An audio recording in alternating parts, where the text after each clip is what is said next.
Congress BJP అడుగడుగున బీసీలకు అన్యాయం చేశాయని ఈ రెండు జాతీయ పార్టీలు బీసీలకు చేసిన ద్రోహంపై తాను చెప్పిన విషయాల్లో ఏ ఒక్కటి అవాస్తవమని తేల్చినా శాశ్వతంగా రాజకీయాల నుంచి తప్పుకుంటానని బీఆర్ఎస్ ఎమ్మెల్సీ కవిత ఛాలెంజ్ చేశారు. దేశంలో బీసీలకు ఎవరైనా న్యాయం చేశారా అంటే అది కేవలం ప్రాంతీయ పార్టీలు మాత్రమేనన్నారు. ఇవాళ ఇందిరా పార్క్ లో నిర్వహించిన బీసీ మహాసభలో కవిత మాట్లాడారు. రాబోయే జనాభా గణనలో కులగణన చేయాలని బీజేపీని డిమాండ్ చేశారు. 42% రిజర్వేషన్లు ఇచ్చిన తర్వాతే స్థానిక సంస్థల ఎన్నికలకు పోతామని కాంగ్రెస్ హామీ ఇచ్చిందని, కర్ణాటక, బీహార్, మహారాష్ట్ర ఫెయిల్యూర్ స్టోరీ తెలియకుండానే హామీ ఇచ్చారా అని ప్రశ్నించారు. బీసీల లెక్కలపై ఒక కమిషన్ వేస్తే మరో కమిషన్ రిపోర్ట్ ఇస్తుందని, ఇది రేపు కోర్టులో నిలుస్తుందా అని ప్రశ్నించారు. ఈ కుట్రపై కాంగ్రెస్ జవాబు చెప్పాల్సిందేనన్నారు. ఎస్సీలలో ఉన్న కులాలకు, ఎస్టీలలో ఉన్న కులాలకు భారతదేశ రాజ్యాంగంలో కొన్ని రక్షణలు కల్పించినారు. నిజంగా ఆ బాబాసాహెబ్ అంబేద్కర్కు భారతదేశ ప్రజలందరూ కూడా చేతులెత్తి మొక్కాలి. లేకపోతే ఎస్సీ ఎస్టీలకు ఇంతవరకు కూడా ఎటువంటి ఫలాలు కూడా దక్కకపోతుండే. కానీ బాధాకరమైన విషయం ఏంటంటే అదే సందర్భంలో బీసీలలో ఉన్నటువంటి కులాలన్నిటికీ కూడా రాజ్యాంగంలో చేర్చి రక్షణ కల్పించుంటే బాగుండేది. కానీ అది జరగలేదు. మరి అది జరిగి ఉంటే ఇవాళ నేను బలంగా చెప్తా ఉన్నా, మన బీసీల సంఖ్యాబలంతో నేను చెప్తా ఉన్నా, ఆనాడే రాజ్యాంగంలో బీసీలకు రక్షణ దొరికి ఉంటే ఇవాళ భారతదేశం అభివృద్ధిలో అమెరికాను దాటేసి ఉండేది అనేటటువంటి విషయాన్ని మనం ఈ సందర్భంగా చెప్పుకోవాల్సినటువంటి అవసరం ఉంది. కానీ జరగలేదు.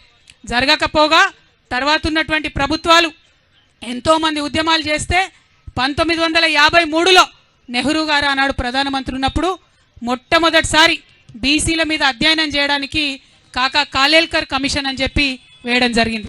పాపం ఆయన పెద్ద మనిషి, మంచిగా చదివిండు, పరిస్థితులు అధ్యయనం చేసిండు, భారతదేశం అంతా తిరిగిండు, 2 ఏళ్లలో రిపోర్ట్ ఇచ్చిండు.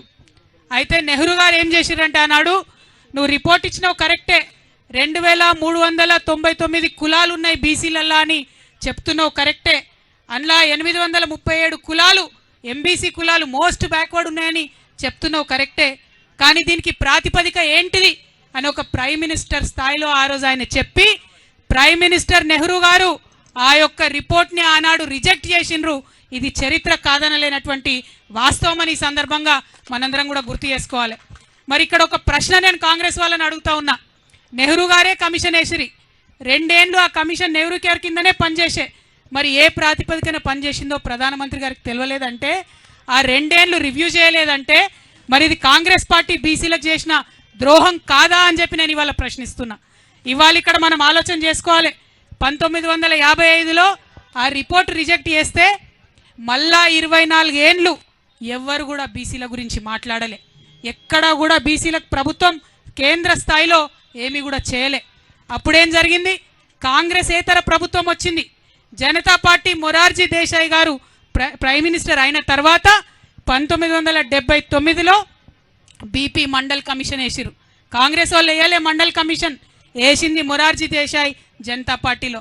ఆయన పెద్ద మనిషి, బాగా స్టడీ చేసిండు, చాలా అన్యాయం జరుగుతుంది, 70% విద్యా ఉద్యోగాలలో మరి వాటా ఇవ్వాలని చెప్పి సంవత్సర కాలం లోపలనే రిపోర్ట్ ఇచ్చిండు.